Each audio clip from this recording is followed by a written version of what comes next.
নবী করিম সাল্লাল্লাহু আলাইহি ওয়াসাল্লাম বলছেন, ফুতিহাত আবওয়াবুস সামা, যখন রমাদানের আগমন ঘটে আল্লাহ রাব্বুল আলামিন তিনি আসমানের দরজা সমূহ খুলে দেন।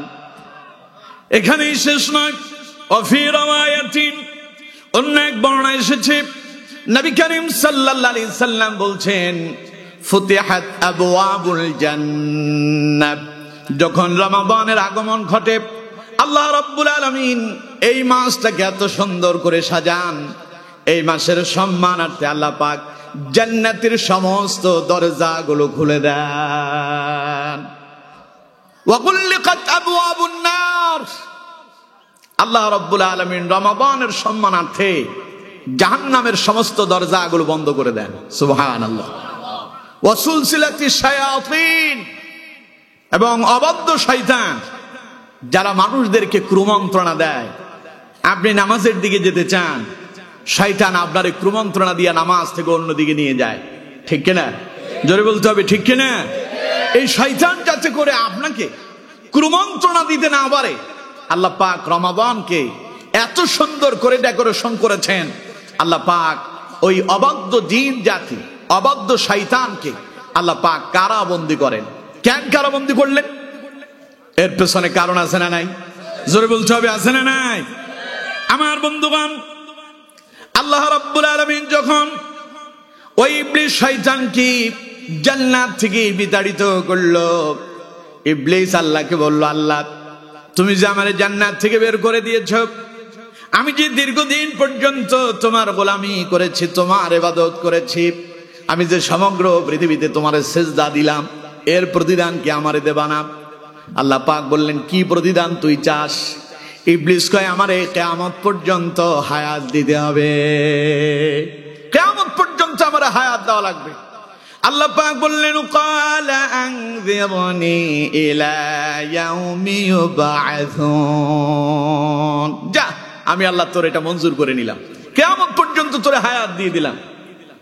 এবার ইবলিস হায়াত পেয়ে বলতেছে, قال فبما أغويتني لأقعدن لهم صراطك المستقيم। আল্লাহ তুমি যে আমারে কিয়ামত পর্যন্ত হায়াত দিছো, এখন জানো আমি কি করব? আল্লাহ কই, করবিটা কি? قال فبما أغويتني, যেহেতু আমি বঞ্চিত হলাম, আমি প্রতবষ্ট হয়েছি, আমি একা প্রতবষ্ট হব না, আমি তোমার কিছু গোলামরেও প্রতবষ্ট করে ছাড়ব। নাউজুবিল্লাহ। কাম লা আকুদান্না লাহুম সিরাতাকাল মুস্তাকিম, লোকেরা যখন তোমার সৎ পথের দিকে এগিয়ে যাবে, ওরা যখন জান্নাতের দিকে ধাবিত হতে যাবে, ওরা যখন তোমার গোলামি করতে যাবে, তখন আমি তাদের সৎ কাজে বাধা দেব। বলেন নাউজুবিল্লাহ। এই ইবলিস আমাদের কেমন ভাবে বাধা দিচ্ছে! এই ইবলিসের বাধা পড়ে আমরা কেউ কেউ মাঝে মধ্যে কোরআনের মাহফিলের বিরোধিতা করি, আছে না নাই? জোরে বলেন, আছে না নাই?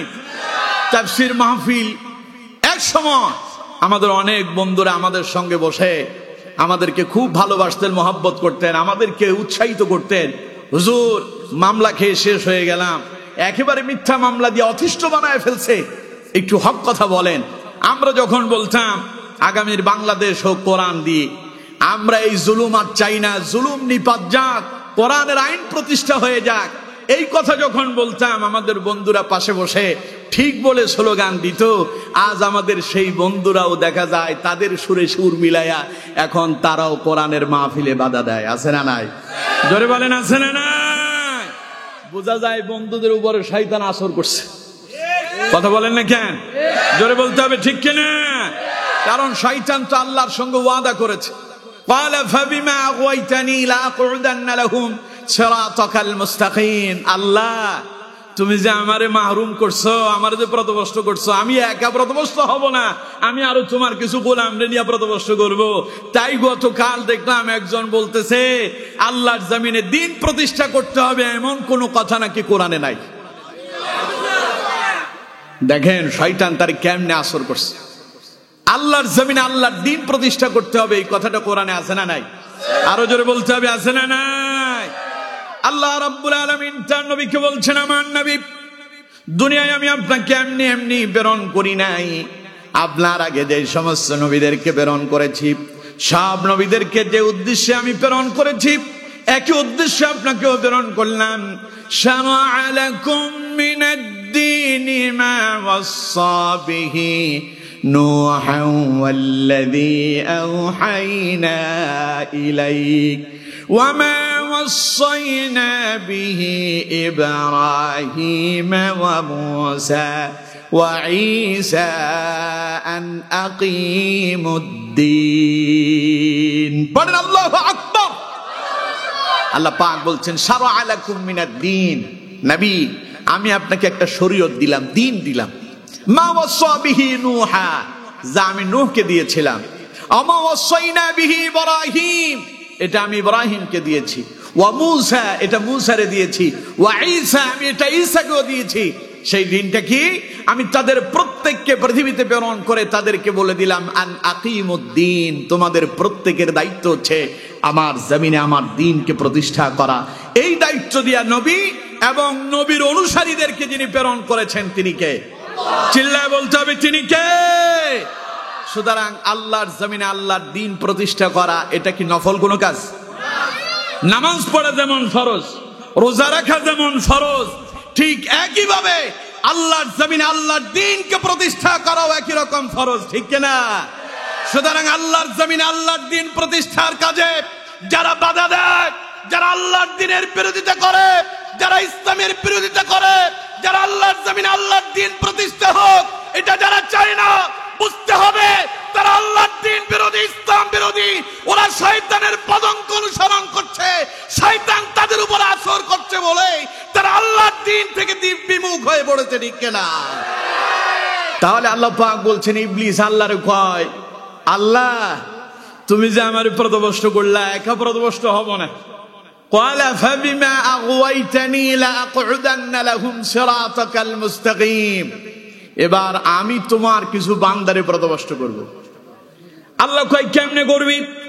ইবলিস আল্লাহকে বলছে قال لأقعدن لهم صراطك المستقيم ثم لآتينهم من بين أيديهم ومن خلفهم وعن أيمانهم وعن شمائلهم ولا تجد أكثرهم شاكرين।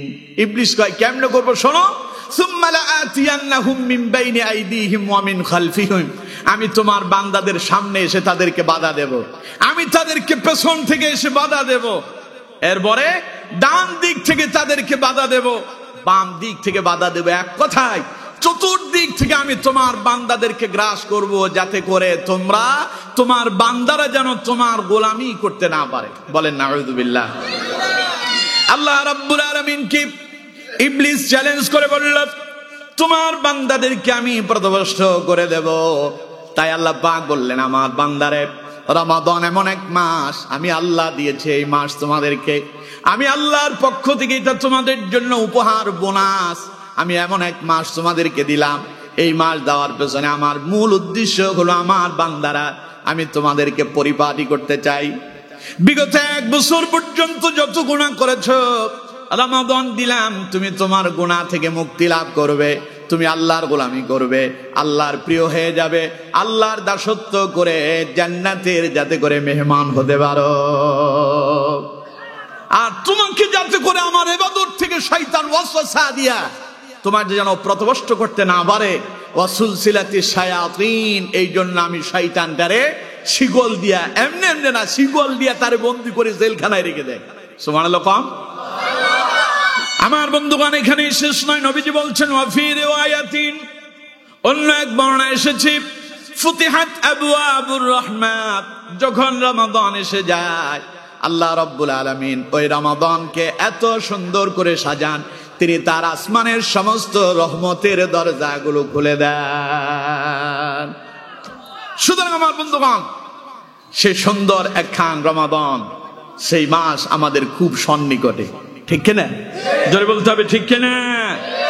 এই রমাদান আসতেছে আপনাকে পরিশুদ্ধ করার জন্য, আপনাকে পবিত্র করার জন্য, আপনাকে আল্লাহর প্রিয় বান্দা হিসেবে তৈরি করার জন্য। আপনার অন্তরের ভেতরে আল্লাহর ভয় পয়দা করার জন্য। সুবহানাল্লাহ কোন? এই জন্যই রমাদানকে হেলায় ফেলায় নষ্ট করা যাবে না। খালি ঘুমে কাটায় দেবেন, সারাদিন রোজা রাখে সময় কি করে যাবে তাই কেউ বসে লুডু খেলে, আছে না নাই? কেউ বসে বসে সিনেমা দেখে, সারাদিন রোজা রাখা একসাথে 3-4টা সিনেমা দেখতেছে, কারণ দীর্ঘ সময় তো পার হয়ে যাবে। এটা কি মুসলমানের কাজ? কারণ শয়তান তো নাই। রমাদানে যারা নামাজ পড়ে না, সিনেমা দেখে, যারা দুনিয়ার অশ্লীল মন্দ কাজগুলো করে, বুঝতে হবে শয়তান নাই, এগুলো শয়তানের খালাতো ভাই, ঠিক কিনা? কারণ শয়তানকে তো আল্লাহ বন্দী করছেন। এই কথা রাসূলুল্লাহর হাদিস দ্বারা প্রমাণিত। নবীর কথা সত্য না মিথ্যা? আরো জোরে বলেন, সত্য না মিথ্যা? সুতরাং নবীর কথা যদি সত্য হয়, রমাদানে শয়তান থাকে না। রমাদানে যারা শয়তানের কর্মকাণ্ড করে, বোঝা যায় শয়তান বন্দী হয়েছে। বন্দী হওয়ার আগে কিছু শয়তান তৈরি করে গেছে বলে তারা শয়তানের কর্মকাণ্ড করে। এখন আমরা কি সেই শয়তানের অনুসারী হব?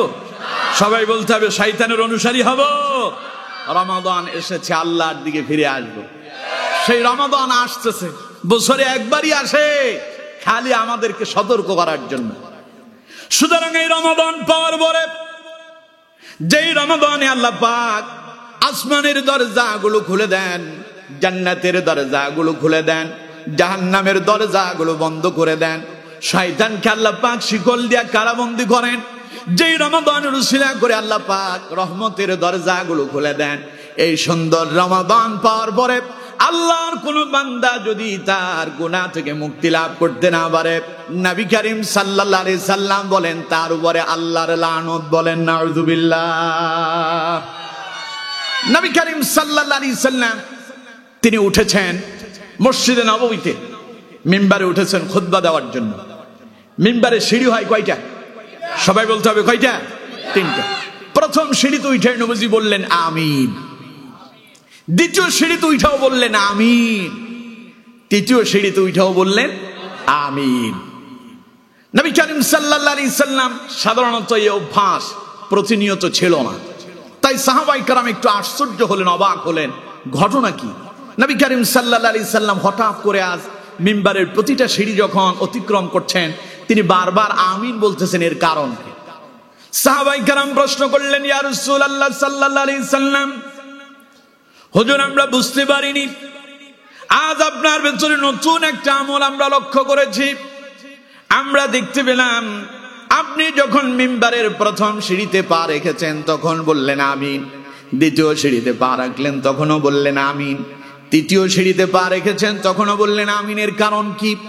নবী করিম সাল্লাল্লাহু আলাইহি সাল্লাম বললেন, ও আমার সাহাবীরা শোনো, আমি যখন খুতবা দেওয়ার জন্য মিম্বারে উঠতেছি, এমন সময় জিবরাইল আমার সামনে এসে উপস্থিত হয়ে গেল। জিবরাইল বললেন, ইয়া রাসূলুল্লাহ সাল্লাল্লাহু আলাইহি সাল্লাম, আল্লাহর পক্ষ থেকে একটা সংবাদ গ্রহণ করেন। আমি বললাম, কি সংবাদ নিয়ে এসেছো? জিবরাইল বললেন, ইয়া রাসূলুল্লাহ সাল্লাল্লাহু আলাইহি সাল্লাম, যেই ব্যক্তি আপনি নবীর নাম শুনতে পেল, আপনার প্রতি দরুদ পাঠ করলো না, ওই ব্যক্তির উপরে আল্লাহর লানত, আল্লাহর অভিশাপ। বলেন নাউযুবিল্লাহ। নবীজি বললেন, আমি বললাম আমিন, আল্লাহ তুমি এটারে মঞ্জুর করো। আমরা যখন দোয়া করি, মাওলানা সাহেবরা দোয়া করে, আল্লাহ তুমি আমাদের সবার গুনাহ মাফ করে দাও, তখন পেছনে মুসল্লিরা কি কয়? সবাই বলেন কি বলে? নামাজি ইমাম সাহেব যখন সূরা ফাতিহা শেষ করে বলে ওয়ালাদ-দাল্লিন, পেছনে আপনারা কি বলেন? এই যে আমিন বললেন, কেন বললেন? কারণ এখানে অনেকগুলো কথা ছিল যা আল্লাহর কাছে বান্দার প্রার্থনা। ইহদিনাস সিরাতাল মুস্তাকিম, হে আল্লাহ তুমি আমার সহজ সরল সঠিক পথে পরিচালিত করো। সিরাতাল্লাযীনা আন'আমতা আলাইহিম, তাদের পথে পরিচালিত করো যাদের প্রতি তুমি ছিলে সন্তুষ্ট। গায়রিল মাগদুবি আলাইহিম ওয়ালাদ-দাল্লিন, তাদের পথে নয় যাদের উপরে তুমি অসন্তুষ্ট ছিলে, যাদের উপরে তোমার গজব এসেছিল, সেই পথভ্রষ্ট মানুষদের কাতারে আমাদেরকে শামিল করো না। নবী করিম সাল্লাল্লাহু আলাইহি সাল্লাম বলেন, ইমাম সাহেব যখন নামাজের ভেতরে ওয়ালাদ-দাল্লিন যখন পড়ে, আসমানে একদল ফেরেশতা বলে আমিন। সুতরাং আমার উম্মতেরা তোমরাও ইমামের পেছনে পড়ো আমিন, তোমাদের আমিন আর ফেরেশতার আমিনের সঙ্গে যদি মিলে যায়, আল্লাহ তোমাদের পূর্বের সব গুনাহ মাফ করে দেবেন। সুবহানাল্লাহ। এখন মিম্বারের সিঁড়িতে রাসূলুল্লাহ জিবরাইল বললেন, হুজুর, যে ব্যক্তি আপনার নাম শুনলো, আপনার প্রতি দরুদ পড়লো না, তার উপরে আল্লাহর লানত, আল্লাহর অভিশাপ। নবীজি বললেন, আমিন, আল্লাহ আপনি এটারে মঞ্জুর করেন। এবার কোন তো দেখি নবীর দোয়া কবুল হবে কি হবে না? জোরে বলতে হবে, হবে কি হবে না?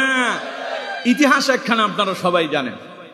হযরত আবু হুরায়রা রাদিয়াল্লাহু তাআলা আনহু একদিন তিনি রাসূলুল্লাহর দরবার থেকে বাড়িতে ফিরলেন। মায়ের কাছে যাওয়ার পরে মা জিজ্ঞাসা করলো, আবু হুরায়রা কোথায় ছিলে? আবু হুরায়রা বললেন, মা, আমি তো রাসূলুল্লাহর দরবারে ছিলাম। মা তখন মুশরিকা, এখনো ঈমান আনেনি। আবু হুরায়রা বললেন, আমি রাসূলুল্লাহর দরবারে ছিলাম মা। মায়ের মন খারাপ হয়ে গেল। মা বললেন, আবু হুরায়রা, আমার চাইতে তোর নবীর দরবারটা কি অনেক বড় হয়ে গেল নাকি? মা খুব রাগ করলেন। আবু হুরায়রাকে মা দুই একটা উত্তম মাধ্যম দিয়ে দিলেন। আবু হুরায়রার মন খারাপ হয়ে গেল। কাঁদতে কাঁদতে রাসূলুল্লাহর দরবারে গিয়ে হাজির হলেন। নবীজি জিজ্ঞাসা করলেন, আবু হুরায়রা রে কাঁদো কেন? আবু হুরায়রা বললেন, ইয়া রাসূলুল্লাহ সাল্লাল্লাহু আলাইহি সাল্লাম, মা আমাকে মেরেছে, তাই আমি কান্না করতেছি। নবীজি বললেন, আবু হুরায়রা, তোমার মা তোমারে মেরেছে, তাই কি মায়ের বিরুদ্ধে আমার কাছে নালিশ নিয়ে আসছো নাকি? তুমি কি মায়ের বিরুদ্ধে অভিযোগ করতে আসছো নাকি? আবু হুরায়রা বললেন, ইয়া রাসূলুল্লাহ, মায়ের বিরুদ্ধে অভিযোগ করতে আসিনি। নবীজি বললেন, তাহলে কেন এসেছো?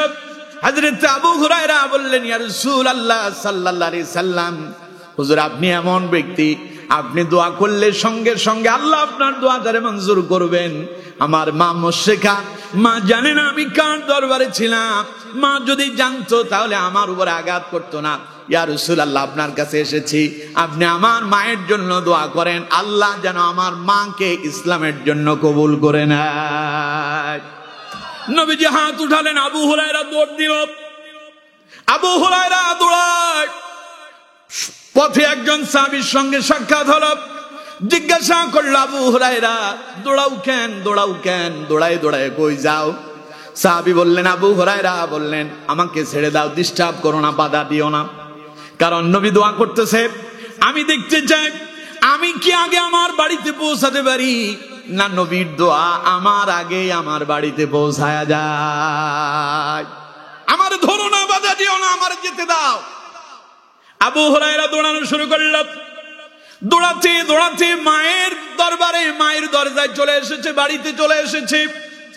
মায়ের মন গলে গেল, নবীর দোয়া মঞ্জুর হয়ে গেল।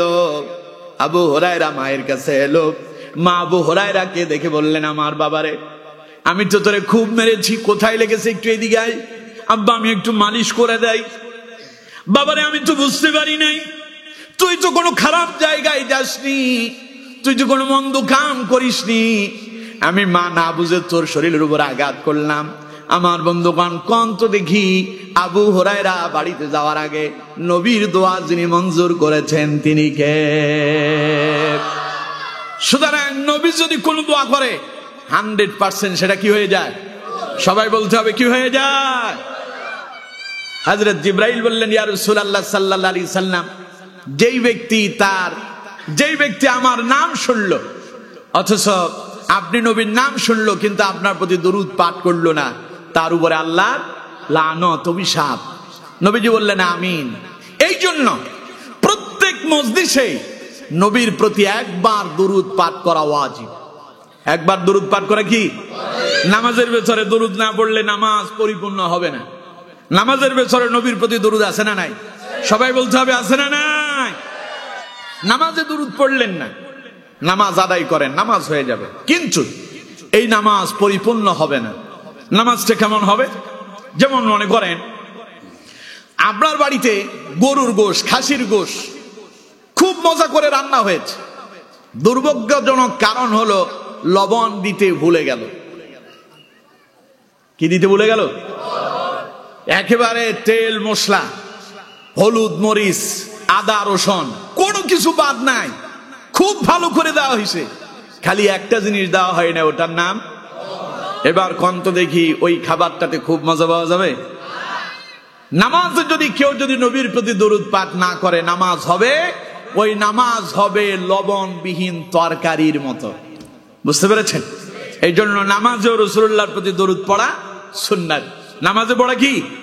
আর প্রত্যেক মজলিসে একবার নবীর প্রতি দরুদ পড়া ওয়াজিব। যেই মজলিসে নবীর প্রতি দরুদ পড়া হয় না, ওই মজলিসের আমল আসমানে ঝুলে থাকে, আল্লাহর দরবারে পৌঁছায় না। সুতরাং আমার বন্ধুগণ, নবীজি মিম্বারের প্রথম সিঁড়িতে পা রেখে আমিন বললেন। হযরত জিবরাইল শোনায়া দিলেন, নবী যেই ব্যক্তি আপনার নাম শুনলো অথচ দরুদ পড়লো না, তার উপরে আল্লাহর লানত, আল্লাহর অসন্তুষ্টি, আল্লাহর গজব। নবীজি আমিন বলে সমর্থন করলেন। হুজুর দ্বিতীয় সিঁড়িতে কেন বললেন? নবীজি বললেন, আমার সাহাবীরা, জিবরাইল আমাকে শোনায়া দিল, ইয়া রাসূলুল্লাহ সাল্লাল্লাহু আলাইহি সাল্লাম, যেই ব্যক্তি মাহে রমাদান পেল অথচ মাহে রমাদান পাওয়ার পরে গোটা একটা মাস তার নিকট থেকে বিদায় নিয়ে চলে গেল, লোকটা তার জীবনের গুনাহগুলো মাফ করায় নিতে পারে নাই।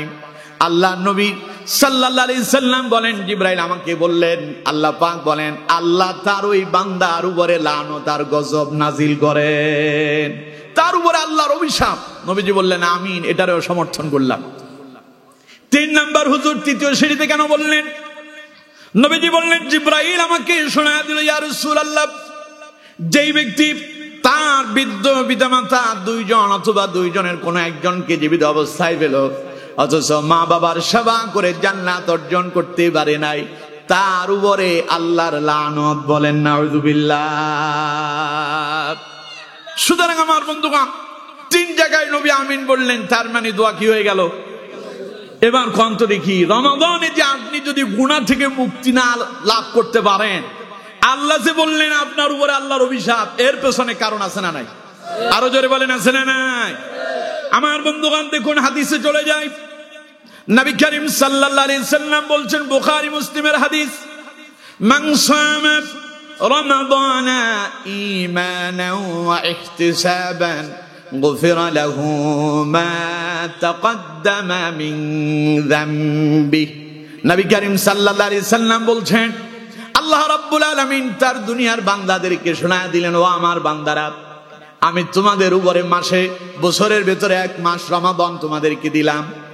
যেই ব্যক্তি রমাদান পেল, মান সামা রমাদান ঈমানান ওয়া ইহতিসাবান, যেই ব্যক্তি ঈমানি চেতনা নিয়া, ঈমানি জজবা নিয়া, আনন্দের সাথে, কিসের সাথে?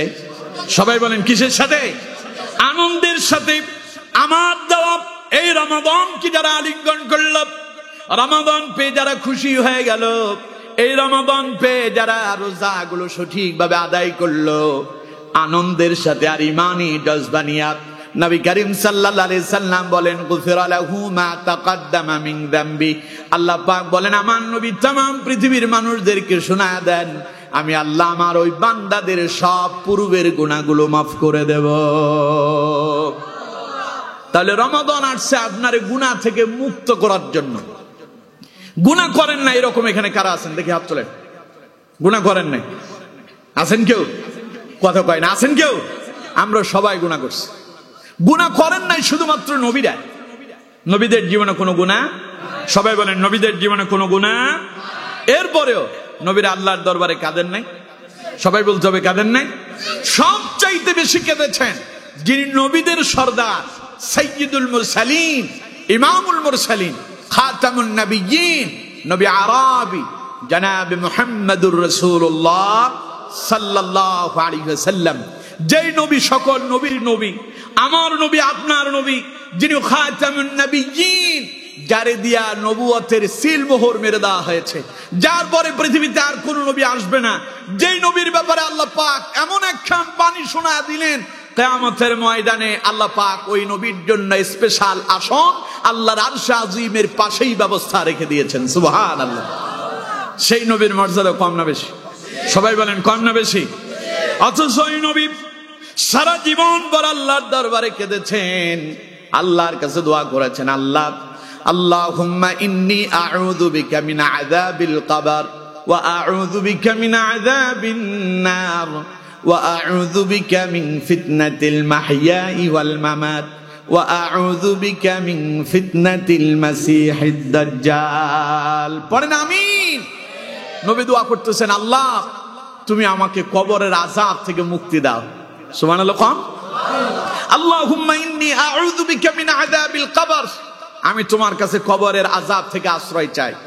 ওয়া আউযু বিকা মিন আযাবিন নার, আমি তোমার কাছে জাহান্নামের আযাব থেকে আশ্রয় চাই। অথচ আমার বন্ধুগণ, নবীর জীবনে কোনো গুনাহ নাই। আরে নবীর কবরে আবার আযাব হবে কি? নবী তো স্পেশালি ডাইরেক্ট এসেছেন, নিজেও জান্নাতে যাবেন আর উম্মতদেরকে সুপারিশ করে জান্নাতে নিয়ে যাবেন, ঠিক কি না? সেই নবী যদি এত কাঁদে, সেই নবী যদি আল্লাহর কাছে জাহান্নাম থেকে পরিত্রাণ চায়, নবী করিম সাল্লাল্লাহু আলাইহি সাল্লাম মা আয়েশা সিদ্দিকা রাদিয়াল্লাহু তাআলা আনহাকে শিখায়া দিচ্ছেন, আয়েশা তুমি আল্লাহর দরবারে এইভাবে দোয়া করো যে হে আল্লাহ, আমি গুনাহগার, আমরা মানুষ গুনাহ করতে পছন্দ করি, আর তুমি তো হলে আমাদের রব, তুমি তো আমাদেরকে ক্ষমা করতে পছন্দ করো। সুবহানাল্লাহ। আল্লাহুম্মা ইন্নাকা আফুউন তুহিব্বুল আফওয়া ফাআফু আন্নী, আল্লাহ আমরা তো গুনাহ করতে পছন্দ করি, আর তুমি তো আমাদের সেই রব যিনি আমাদেরকে ক্ষমা করতে পছন্দ করো। আল্লাহ তুমি আমাদেরকে ক্ষমা করে দাও। পড়েন আমিন, আর জোরে কোন আমিন। তাহলে আমার বন্ধুগণ, গুনাহ সবাই করছেন, রমাদান আসছে আপনাকে সেই গুনাহ থেকে পরিত্রাণ দেওয়ার জন্য, আপনার মুক্তি দেওয়ার জন্য। আল্লাহ কয় খালি রোজা পালন করো, আমি আল্লাহ তোমারে ক্ষমা করে দেব। সুবহানাল্লাহ। শোনেন, রমাদানে আল্লাহ পাক সারাটি সময় যেমন দিনেতে তিনি গুনাহ থেকে পরিত্রাণের ঘোষণা দিয়েছেন, রাতকেও তিনি বাদ দেন না। সারাদিন রোজা পালন করলেন, রোজা পালন করার পরে রাত্রি বেলা এবার আপনি তারাবিতে দাঁড়ায় যান, আল্লাহর গোলামিতে লেগে যান, তাহাজ্জুদ আদায় করেন, কিয়ামুল লাইল করেন। নবী করিম সাল্লাল্লাহু আলাইহি সাল্লাম বলছেন, মান কামা ঈমানান ওয়া ইহতিসাবান গুফিরা লাহু মা তাকদ্দামা মিন যামবি, যে ব্যক্তি রমাদানের দিনে রোজা পালন করল আর রাত্রি বেলা আল্লাহর ইবাদতে অতিবাহিত করতে পারল, নফল নামাজ আদায় করল, যে ব্যক্তি তাহাজ্জুদ আদায় করলো, কিয়ামুল লাইল করলো, তারাবি আদায় করতে পারলো, নবী করিম সাল্লাল্লাহু আলাইহি সাল্লাম বলছেন, গুফিরা লাহু মা তাকদ্দামা মিন যামবি, আল্লাহ তার ওই বান্দার জীবনের সব গুনাহ মাফ করে দেন। অথচ এই তারাবি নিয়েও আমার দেশে মারামারি আছে না নাই? 8 রাকাত না 12 রাকাত না 20 রাকাত? না না, আমি আপনাদেরকে প্রশ্ন করি না, আমার দেশে মারামারি আর কি এই নিয়ে। 8 রাকাত পড়বো না 12 রাকাত পড়বো না 20 রাকাত পড়বো? অথচ রাসূলুল্লাহ রাকাতকে নির্দিষ্ট করে দেন নাই। নবী করিম সাল্লাল্লাহু আলাইহি সাল্লাম বলছেন, মান কামা ঈমানান ওয়া ইহতিসাবান গুফিরা লাহু মা তাকদ্দামা মিন যামবি। রাত দিয়েছে রমাদান আল্লাহ, দিনের বেলা রোজা রাখো, রাত্রি বেলায় যত বারো তত নফল ইবাদত করতে থাকো। সুবহানাল্লাহ। এখন বলেন 20 বেশি না 8 বেশি? সবাই বলেন 8 বেশি না 20 বেশি? 12 বেশি না 20 বেশি? তো এখন যদি আপনি বেশি আমল করেন সব কম হবে, কথা কয় না?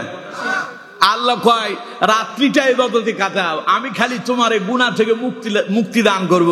আর আপনি আছেন খালি কত কম করা যায়, কোন রকম বাঁচা যায় নাকি?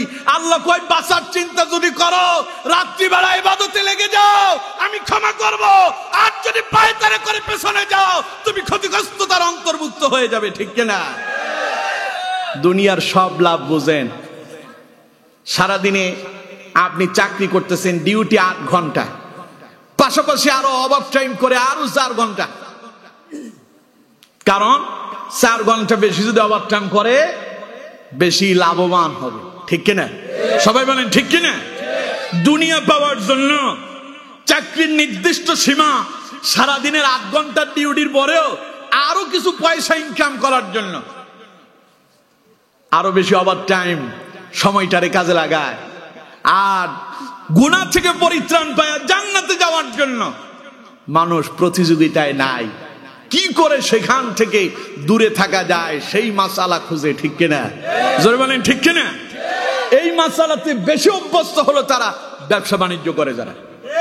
রাগ করেন না আপনারা, এটা মহা সত্য কথা, এটা মহা সত্য কথা। উনি তো ব্যবসা করে, উনি চিন্তা করে না জানি কাস্টমার চলে যায় নাকি, তাই তিনি 8 রাকাতে একেবারে ফতোয়া দেয়। 8 রাকাতের কথা আছে, নবী 8 রাকাত পড়ছেন। নবী যে 8 রাকাত পড়ছিলেন ওইটা তো সালাতুল ইশারের পরে পড়েন নাই, ওটা ছিল তাহাজ্জুদের সময়। বুখারীর হাদিস, কিয়ামুল লাইল ছিল ওইটা। ওইটা কি ছিল? তো চাইলে আপনি এশারের পরে পড়বেন কেন? নবী যে সিস্টেমে পড়ছে আপনারও তো সেই সিস্টেমে পড়তে হবে। সেখানে আপনি উল্টাটা করেন, আর এখানে দ্বন্দ্ব বাজাই দিয়া লোকজন 20 রাকাত পড়ে, আপনি আরেকজনকে 20 রাকাত থেকে পেছনে আনার এই অধিকার আপনার কে দিল? একজন মানুষ আল্লাহর গোলামি করতেছে, আপনি আরেকটা ফতোয়া দিয়া মানুষকে আল্লাহর ইবাদত থেকে বঞ্চিত করেছেন। কিয়ামতের ময়দানে আপনাকে আল্লাহর আদালতে পাকড়াও হতে হবে, ঠিক কিনা? সুতরাং কেউ যদি আল্লাহর ইবাদত বেশি করতে চায় আপনি বাধা দিতে পারেন না। পারলে বলেন, আপনি পারলে আরো করেন। আপনার মনে চায় না, আপনি পারেন না, ভিন্ন কথা। একটা মানুষ অসুস্থ, একটা মানুষ কি অসুস্থ, সারাদিন রোজা রেখে ক্লান্ত আর শরীর খারাপ, সে আজকে 8 রাকাত পড়ুক, অসুবিধা নেই, 12 রাকাত পড়ুক, কোনো সমস্যা নাই। কিন্তু নির্দিষ্ট করে দিয়ে মারামারি বা লাগাবেন, ওটা হবে না। ইসলাম এটা করেন। 20 রাকাত চালু হয়েছিল হযরতে ওমর ইবনুল খাত্তাব রাদিয়াল্লাহু তাআলা আনহুর সময় থেকে। এই সিস্টেম হযরত ওমর ইবনুল খাত্তাব রাদিয়াল্লাহু তাআলা আনহু তিনি চালু করে দিয়েছিলেন। এটার একটা ঘটনা আছে। এখন কোন দিকে ওয়াজ করবো? কোন সময় বেশি নাই আমার। হযরত ওমর ইবনুল খাত্তাব রাদিয়াল্লাহু তাআলা আনহু তিনি মসজিদে নববীতে গিয়ে দেখেন লোকজন পৃথক পৃথক, আলাদা আলাদা। আবার কেউ দেখা যাচ্ছে একই মসজিদে জামাত হচ্ছে 3-4টা। একই মসজিদে জামাত কয়টা চলছে? 3-4টা, আলাদা আলাদা জামাত, কেউ বা আলাদা আলাদা একাকি পড়তেছে। হযরত ওমর জিজ্ঞাসা করলেন, কি করতেছো তোমরা? সবাই বললেন, আমরা কিয়ামুল লাইল তারাবি আদায় করতেছি।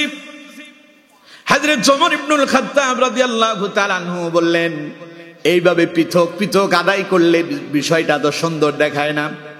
আসো তোমরা সবাই মিলে জামাতবদ্ধ হয়ে যাও। একজন ইমাম বানা দিলেন, পেছনে সবাই নামাজ আদায় করতে শুরু করলো। সেই যে শুরু হয়েছে আজ অব্দি মক্কা মদিনায় চলছে। তবে মাঝখানে করোনা আসার পরে ওই সময় কিছুটা স্থিতি দেওয়া হয়েছে, শিথিলতা দেওয়া হয়েছে, 8 রাকাত করা হয়েছে। এবারে ঘোষণা আসছে 10 রাকাত। এবারে তারাবি কত রাকাত ঘোষণা আসছে? আর পাশাপাশি ভেতের 3 রাকাত ঘোষণা হয়েছে। তাহলে 10 আর 3 টোটাল 13 রাকাতের ঘোষণা আসছে। তাও এটা বলা হয়েছে এই জন্য, যেহেতু রমাদানে লোকজন ওমরা পালন করতে আসে, যাতে করে ওমরাতে বিঘ্ন সৃষ্টি না হয়। এই কথা বলা হয় নাই যে রাসূলুল্লাহ 8 রাকাত পড়ছেন বা 10 রাকাত অথবা 12 রাকাত, এই জন্য আমরা কমায় দিছি। এই ফতোয়া সেখানেও দেওয়া হয়নি। খালি আমার দেশে ফতোয়া নিয়ে আমার দেশের লোকজন হলো সুবিধাবাদ জিন্দাবাদ, ঠিক কিনা? জোরে বলেন, ঠিক কিনা? বউরে 3 তালাক দিয়া মাসালা নেয়, হুজুর করব কি? এখন হুজুর যখন বলে আপনি কোন মাযহাব মানেন, কয় যে হানাফি। তা হানাফি মাযহাবের অনুসরণ যদি করেন তাহলে তো বউ তালাক হয়ে গেছে। এবার সেই চিন্তা করতেছে, এই হুজুরের তো এই কথা বলে বিপদে পড়ছি, তার মানে মনে হয় অন্য কোনো মাযহাবের ভিন্ন কোনো তরিকা আছে। এবার আরেক মাওলানা সাহেবের কাছে গেছে, যাই বললে যে হুজুর বউরে তো তালাক দিছি। কয় তালাক দিছো? কয় 3 তালাক। কয় কোন মাযহাবে আছো? কয় কোনো মাযহাবে নাই। তুমি লামাযহাবি? কয় হ্যাঁ। কয় তাইলে কোনো অসুবিধা নাই, তুমি যদি লামাযহাবি হও একসাথে 100 তালাক দিল 1 তালাক হবে। তার মানে সুবিধার জন্য এখন উনি মাযহাব ত্যাগ করছে। এরকম আছে না নাই? জোরে বলেন, আছে না নাই? মনে রাখবেন, 2 নৌকায় পা দিলে শীত হইয়া মাঝখানে বইয়া ডুবে শুয়ে মরা লাগবে, ঠিক কিনা? এই জন্য এক পথে থাকতে হবে, কোরআনের পথে, ইসলামের পথে, রাসূলের পথে। পারবো তো ইনশাআল্লাহ? সবাই বলেন পারবো তো ইনশাআল্লাহ? তাহলে আল্লাহ কয়, বান্দা দিনে রোজা পালন করো, সব গুনাহ মাফ হয়ে যাবে। রাতে কিয়ামুল লাইল করো, আমার ইবাদত করো, গুফিরা লাহু মা তাকাদ্দামা মিন যামবি, সব গুনাহ মাফ করে দেব। সুবহানাল্লাহ কর। এবার নবী করিম সাল্লাল্লাহু আলাইহি সাল্লাম বলছেন, রমাদানে এমন একটা রাত আল্লাহ পাক তার বান্দার জন্য দিয়ে দিলেন, সেই রাতের নাম হলো লাইলাতুল কদর। নবী করিম সাল্লাল্লাহু আলাইহি সাল্লাম বলছেন, মান কামা লাইলাতুল কদরি ঈমানান ওয়া ইহতিসাবান গুফিরা লাহু মা তাকাদ্দামা মিন যামবি। আল্লাহর কোন বান্দা যদি লাইলাতুল কদরের রাতে সারা রাত জাগ্রত থেকে আল্লাহর ইবাদত করতে পারে, আল্লাহর গোলামিতে রাত অতিবাহিত করতে পারে, আল্লাহ নবী শোনা দিলেন আল্লাহ তার ওই বান্দার সব গুনাহ মাফ করে দেবেন। বছরে এই রাত কয়বার আসে? সবাই বলতে হবে কয়বার? আমার দেশে একখান কথা আছে, কয় যে আল্লাহর বাস্তিয়া আলকাতরাও বালা। এমন কথা কয় না? কথা কয় না, এমন কথা বলে না? আল্লাহর বাস্তিয়া আলকাতরাও ভালা, আল্লাহর বাস্তিয়া আলকাতরাটা ঠিক মতোই খুঁজে নেয়, অথচ কদরের রাতে ইবাদতে যায় না। এমন এক রাত আল্লাহ দিয়েছেন, লাইলাতুল কদরি খায়রুম মিন আলফি শাহর, এক রাত হাজার মাসের চাইতেও শ্রেষ্ঠ। সুবহানাল্লাহ। কত হাজার তা বলা হয়নি। লাইলাতুল কদরি খায়রুম মিন আলফি শাহর, হাজার মাসের চাইতে শ্রেষ্ঠ। এবার হাজার মাস, 1000 যদি হিসাব করেন, 1000 মাসে কত বছর হয়? 83 বছর 4 মাস 10 দিন। তো এবার চিন্তা করেন, আপনার বয়সই হয় না 83 বছর, এক রাতে যদি ইবাদত করতে পারেন, আল্লাহ কয় 83 বছর ইবাদতের সমপরিমাণ সওয়াব এক রাতে দিয়ে দেবে। এমন রাত পেয়ে আল্লাহর কোন বান্দা যদি মাহরুম হয়, নবী বলছেন, মান হুরিমা খায়রাহা ফাকাদ হুরিম, ওই ব্যক্তি হয়ে গেল ক্ষতিগ্রস্ত। ওই ব্যক্তির মতো এরকম লোকসান, ওই ব্যক্তির মতো এরকম হতভাগা আল্লাহর জমিনে আর কেউ নাই। তাইলে রমাদানে 3টা সুবর্ণ সুযোগ। কয়টা? সবাই বলেন কয়টা? 1 নাম্বার, রোজা পালন করবেন, আল্লাহ রাব্বুল আলামিন আপনার জীবনের সব গুনাহ মাফ করে দিবেন। 2 নাম্বার, রাত্রিবেলা আল্লাহর ইবাদত করবেন, গুফিরা লাহু মা তাকাদ্দামা মিন যামবি, আল্লাহ সব গুনাহ মাফ করে দিবেন। 3 নাম্বার, লাইলাতুল কদরের রাতে আল্লাহর ইবাদতে রাত অতিবাহিত করবেন। নবী করিম সাল্লাল্লাহু আলাইহি সাল্লাম বলছেন, গুফিরা লাহু মা তাকাদ্দামা মিন যামবি, আল্লাহ পাক তোমার পূর্বের সব গুনাহগুলোকে মাফ করে দেবেন।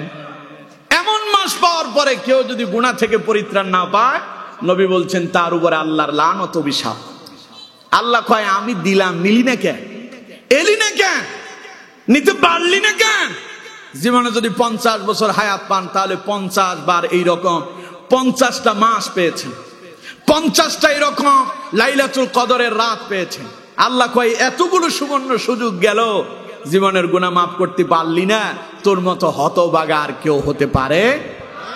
সুতরাং আমার বন্ধুগণ, তাহলে রমাদানে আমাদের গুরুত্বপূর্ণ একটা কাজ হচ্ছে, আমরা রমাদানে রোজা পালন করতে হবে। রমাদানে কি পালন করতে হবে?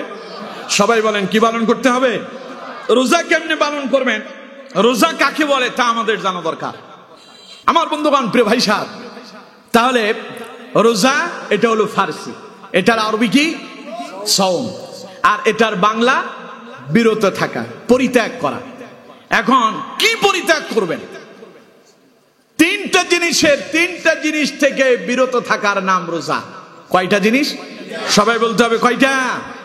3টা জিনিস থেকে বিরত থাকতে হবে।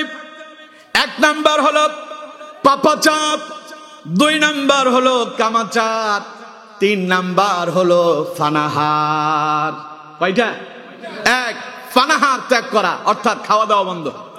2 পাপাচার ত্যাগ করা, গুনাহের কাজ থেকে বিরত থাকা। 3 কামাচার, যৌনচার, নিজের বৈধ স্ত্রী। রোজার দিনে, রোজা অবস্থায় আপনার স্ত্রী আপনার জন্য হারাম। কে করলেন? জোরে বলেন কে? আল্লাহু আকবার বলেন। আচ্ছা কোন তো দেখি, আল্লাহ কি তার বান্দার উপরে কখনো কোনো বোঝা চাপিয়ে দিয়েছেন? সবাই বলতে হবে, কোনো বোঝা চাপিয়ে দিয়েছেন? আল্লাহ রাব্বুল আলামিন তার বান্দার উপরে কখনো বোঝা চাপিয়ে দেননি। দিনের বেলা বৈধ স্ত্রীকে আল্লাহ পাক বললেন নিষিদ্ধ, এখন রোজা অবস্থায় তোমার বৈধ স্ত্রীর সঙ্গেও তোমাকে মেলামেশা করা যাবে। জোরে বলেন যাবে। আর যেটা অবৈধ, যেটার সঙ্গে আপনি মোবাইলে ডেটিং করেন, ফেসবুকে সেটিং করেন, মোবাইলে কথা বলেন, সারা রাত কাটায়া দেন, ওটার সঙ্গে কি জায়েজ? জোরে বলেন জায়েজ। আপন স্ত্রী যদি রোজার দিনের বেলায় যদি আপনার জন্য হারাম হয়, পরনারী তো সবসময় হারাম। প্রেমবন্ধুগণ, সুতরাং আমার যুবক বন্ধুদেরকে বলি, রোজা রেখে সাহারি খায়া উনি সেটিং এ ঢুকে মেসেঞ্জারে, আছে না নাই? জোরে বলেন আছে না নাই? নামাজ আজান হয়েছে, একটু সময় হাতে আছে, অথবা সাহারি খেয়ে ফেললো, মাঝখানে অনেকটা সময় বাকি আছে, করবে কি? মোবাইলটা বের করছে তাড়াতাড়ি, দেখি তো আমার জান পাখি, ময়না পাখি, সোনা পাখি, টিয়া পাখিটা কেমন আছে। হ্যালো, কেমন আছো? ওইখান থেকে আসে, হ্যাঁ ভালো আছি, উঠছো তুমি? দেখেন একদম নেক্সট শুরুতে কাম কিভাবে হচ্ছে, উঠতেছ, সাহারি খাইছো? ওই খাইছি। রোজার নিয়ত করছো? ও করছি। হ্যাঁ, নামাজের জন্য প্রস্তুতি নিতেছো? নিচ্ছি। একটু পরে এবার শুরু হয়ে গেল বাকি যেগুলো, সেগুলো আর বলা যাবে না। আছে না নাই? আরো জোরে বলেন, আছে না নাই? নবী করিম সাল্লাল্লাহু আলাইহি সাল্লাম বলছেন, এই রোজা রোজা না। এই রোজা কি? রোজা না। আমার বন্ধুগণ, প্রিয় ভাই সাহেব, রোজা বলা হয় যেইভাবে আপনি পানাহার ত্যাগ করবেন, একইভাবে আপনি কামাচার ত্যাগ করবেন। পাশাপাশি আপনাকে পাপাচার থেকেও বিরত থাকতে হবে। পরনারীর সঙ্গে সেট করা, ফেসবুকে সেটিং করা, মোবাইলে কথা বলা আপনার জন্য বৈধ না অবৈধ? ওইটা পাপাচার নয় কি? ওইটা কি পাপাচার নয়? সবাই বলতো ওটা পাপাচার নয়। সুতরাং খবরদার, এই কাম করবেন। সারাদিন রোজাও রাখলেন, জোহরও পড়ছেন, আসরও পড়ছেন, মাগরিবের সময় একেবারে জন্মের মতো ইফতারি নিয়ে পড়ছেন, খুব মজা করে খাবেন। ওই খাইলেন ঠিক, কিন্তু রোজা কবুল হয়? সবাই বলেন, রোজা কবুল হয়? কথা আমার না রাসূলুল্লাহ? দেখুন নবী করিম সাল্লাল্লাহু আলাইহি সাল্লামের হাদিস থেকে শুনুন। নবী করিম সাল্লাল্লাহু আলাইহি সাল্লাম বলছেন, ইযা কানা ইয়াউমু সাওমি আহাদিকুম ফালা ইয়ারফুস ওয়ালা ইয়াসখাব ফাইন সাবাহু আহাদুন আও কাতালাহু ফালইয়াকুল ইন্নী ইমরুউন সাইম। নবী করিম সাল্লাল্লাহু আলাইহি সাল্লাম বলছেন, রোজা অবস্থায় যে ব্যক্তি পাপাচার থেকে, অশ্লীলতা থেকে বিরত থাকতে পারল না, ঝগড়াঝাটি ছেড়ে দিতে পারল না, নবী করিম সাল্লাল্লাহু আলাইহি সাল্লাম বলছেন, খবরদার এমন কাজগুলো তোমরা করো না। রোজা অবস্থায় পাপাচার করতে পারবা না, অশ্লীলতা করতে পারবা না, গাল মন্দ করতে পারবা না, ঝগড়াঝাটি করতে পারবা না। বরং ফাইন সাবাহু আহাদুন আও কাতালাহু, কেউ যদি তোমার সঙ্গে ঝগড়া করতে আসে, কেউ যদি তোমার সঙ্গে মারামারি করতে আসে, তোমার উপর আঘাত করতে আসে, তখন তুমি তাকে জানিয়ে দাও, ইন্নী ইমরুউন সাইম, আমি একজন রোজাদার। পড়েন আল্লাহু আকবার। রোজা অবস্থায় অশ্লীলতা করা যাবে না, ঝগড়াঝাটি পর্যন্ত করা যাবে না, কেউ মারতে আসলে পাল্টা মাইরও দেওয়া যাবে না। কি বলতে হবে? ইন্নী সাইম, আমি একজন রোজাদার। সুবহানাল্লাহ কোন? কিন্তু আমরা কি তা করি? কথা কয় না, তা করি। রোজাও রাখে, আরেকজনের জমিনের আইকিটা নিজের জমিনটারে প্রশস্ত করে। এইরকম লোক তো আপনাদের এই উত্তর আলমপুরে নাই। নামাজও পড়ে জামাতের সাথে, কপালটারে কালো বানায় ফেলছে, আরেকজনের জমিনের আই কেটে নিজের জমিনটারে প্রশস্ত করে। এইরকম কিছু শয়তানও আছে না নাই? এবার কোন তো দেখি, ওদের নামাজ আল্লাহর দরবারে মঞ্জুর হবে? আর রোজা অবস্থায় করলে রোজাও যাবে। আবার এমন অনেক লোক আছে মিথ্যা বলে, আছে না নাই? কিছু মিথ্যাবাদী এমন পাবেন, দেখবেন আপনার সামনে আসলে ও বিশাল রোজাদার। সন্ধ্যাবেলায় আসরের পরে দেখবেন বাপ বেটা দুইজন মিলা বাজার থেকে একেবারে ইফতারি, ছোলা, বুট, পেঁয়াজ, আলুর চপ, বেগুনি, তারপরে চিকেন ফ্রাই, আরো কত কি হাবিজাবি বাজারে যা ছিল সব নিয়ে গেল। কিন্তু বাপ বেটা দুইজন, মাঝে মধ্যে এমন ঘটনাও ঘটে, একই হোটেলে একটু আগে বাপ দুপুর বেলার লাঞ্চ করছে, সেই হোটেলেই তার কিছুক্ষণ পরে ছেলেও ঢুকছে। আছে না নাই? এমন ইতিহাস আমি শুনছি বলেই আপনাদেরকে বলছি। আমি মাঝে মধ্যে যেই সেলুনে চুল কাটাই, শেভ হতে যাই, তো রমাবনে একদিন আমি যখন সেলুনে গেলাম, সামনে দিয়ে দেখি যে একটা পর্দা টানানো। আমি জিজ্ঞাসা করলাম, এখানে ঘটনা কি? আমার কয়, হুজুর আপনারা কি বলবো আপনাকে? আমি বললাম যে ঘটনা বলেন না। কয় যে ভেতরে সবাই পর্দার সাথে আছে। হিন্দু মানুষ কি কয়? সবাই পর্দার সাথে আছে। আমি বললাম যে বাপ রে বাপ, ইসলামী রাষ্ট্র কায়েম হোক এটা অনেকেই চায় না। বাংলাদেশে কোরআন দিয়ে রাষ্ট্র চলুক অনেকেই চায় না। ইসলামী হুকুমত কায়েম হোক অনেকেই চায় না। অনেকে এমন অপপ্রচার করে, বাংলাদেশে যদি ইসলামী হুকুমত কায়েম হয়ে যায়, নারীরা নাকি তাদের অধিকার পাবে না, এমন কথা বলে কি বলে না? ওনারা জানে নারীদের কাছে অনেক ভোট আছে, ঠিক কিনা? জোরে বলেন ঠিক কিনা? পৃথিবীতে নারীর সংখ্যা বেশি না পুরুষের সংখ্যা বেশি?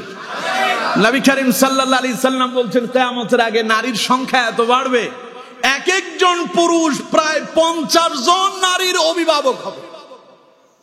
প্রিয় বন্ধুগণ, প্রিয় ভাই সাহেব, তো বলছিলাম ওনারা বুঝতে পারছে এই নারীরা যদি কোনো কারণে কোরআনের পক্ষে চলে আসে তো ওনাদের স্বপ্ন শেষ, ঠিক কিনা? এই জন্য নারীদেরকে বোঝায়, তারা যদি ক্ষমতা যায়, কোরআন দিয়ে যদি রাষ্ট্র চলে, তাহলে আপনাদের বেলু শেষ হয়ে যাবে, আপনারা আর রাস্তায় আসতে পারবেন না, বাজারঘাট করতে পারবেন না। এই কথা বলার পরে ইসলামী আন্দোলনের যিনি নেতৃত্ব দিচ্ছেন তিনি বলছেন, আমরা নারীদের উপরে চাপ প্রয়োগ করব না, নারীরাই আল্লাহর পথে স্বেচ্ছায় ফিরে আসবে, ঠিক কিনা? রাষ্ট্র যদি ইসলাম প্রতিষ্ঠা হয়, আপনার বোন, আপনার মেয়ে, আপনার স্ত্রী, আপনার মা বাজারে যাবে, ইফতিজিং হবে না, দর্শন হবে না, আপনার মাকে নিয়ে আপনার চিন্তা করা লাগবে না। কারণ বাংলাদেশে যদি ইসলাম প্রতিষ্ঠা হয়ে যায়, দর্শনকারীদের কোরআন দিয়ে বিচার হবে।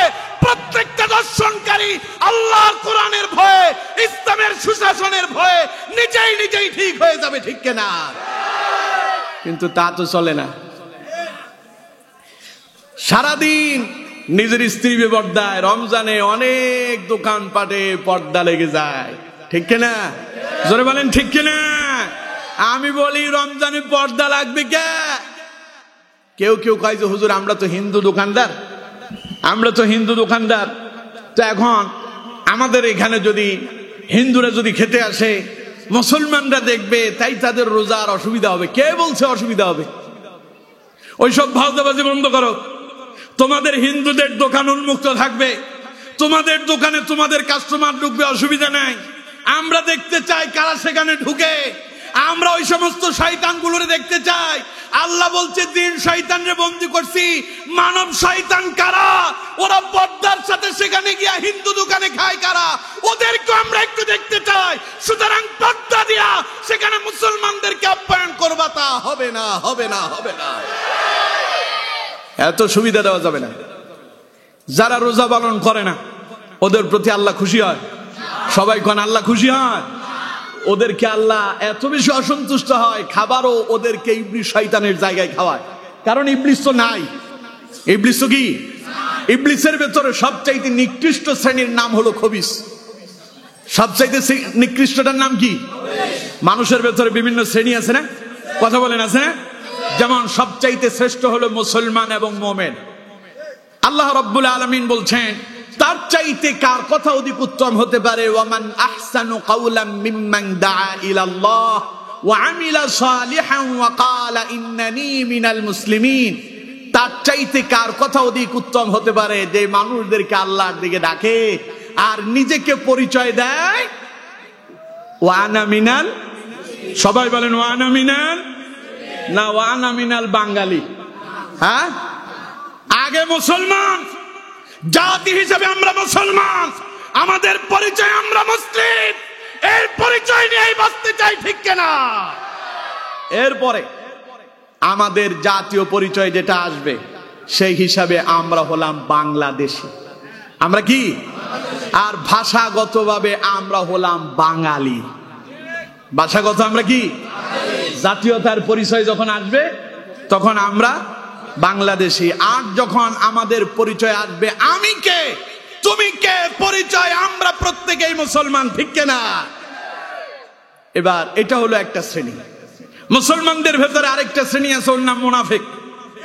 ওর মাথায় টুপি আছে, মুখেও দাড়ি আছে, গায়ে পাঞ্জাবি আছে, ইমামের পেছনে দাঁড়ায় নামাজও পড়ে, আবার ভেতরে ভেতরে ইসলামের মূল কেটে দেওয়ার জন্য ষড়যন্ত্র করে, ঠিক কিনা? এদেরকে চেনা বড় মুশকিল। তবে এদেরকে চেনা যাবে। আল্লাহ কয় কেমনে চিনবা?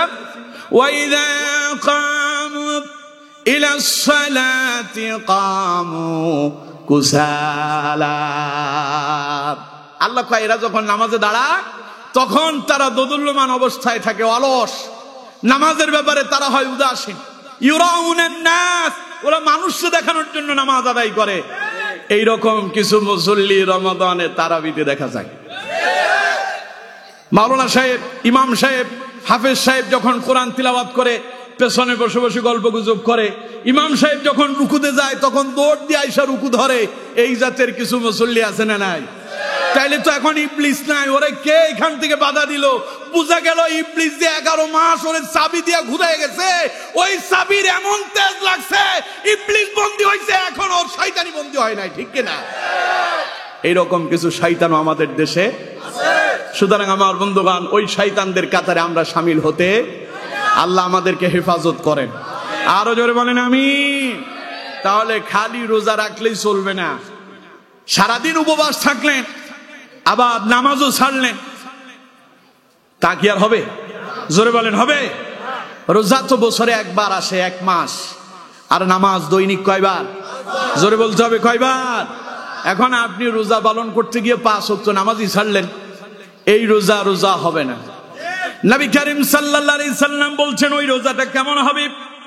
নবী করিম সাল্লাল্লাহু আলাইহি সাল্লাম বলছেন, যারা রোজার দিনে রোজা পালন করলো, উপবাস থাকলো, কিন্তু আগের চরিত্র থেকে ফিরে আসতে পারলো না, নবীজি বলছেন, মাল্লাম ইয়াদা কাওলাজ যুর ওয়াল আমাল বিহি ফালাইসা লিল্লাহি হাজাতুন ফিহি আন ইয়াদা তাআমাহু ওয়া শারাবা। রাসূলুল্লাহ বললেন, যে ব্যক্তি তার পূর্বের অভ্যাস ছাড়তে পারলো না, মিথ্যা ছাড়তে পারলো না, বদ আমল পরিত্যাগ করতে পারলো না, কিন্তু রমাদানে রোজা পালন করলো, নবী করিম সাল্লাল্লাহু আলাইহি সাল্লাম বলছেন তার পানাহার ত্যাগ করা আল্লাহর দরবারে কোনো কাজে আসে না। সুতরাং ওটা রোজা হবে না, ওটা হবে উপবাস থাকা, ঠিক কিনা? কেউ কেউ বলবে, হুজুর তাইলে তো এই বদ অভ্যাস আমাদের আছে, তাইলে আর কষ্ট করে রোজা রাখা লাভ কি? না রাখাই ভালো। এরকমও কিছু আছে না নাই?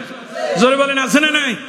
এই খবিজ গুলোরে আল্লাহ কয়, খবিজ তো সব বন্দি রাখছি, খবিজদের জায়গা হলো বাথরুম, টয়লেট, এগুলো সেখানে থাকে। আল্লাহ কয়, যেহেতু এখন খবিজ নাই, সব খবিজরে ধরছি, তোদেরকে যেন ওয়াসওয়াসা দিয়া তোদেরকে আমার দিন থেকে বিরত করতে না পারে।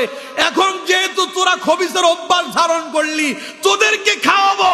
রোজা যখন রাখিস নাই, খাবার থেকে বিরত থাকবি না জানি, খাবি যখন টয়লেটে গিয়া ওদের সঙ্গে গিয়ে খা।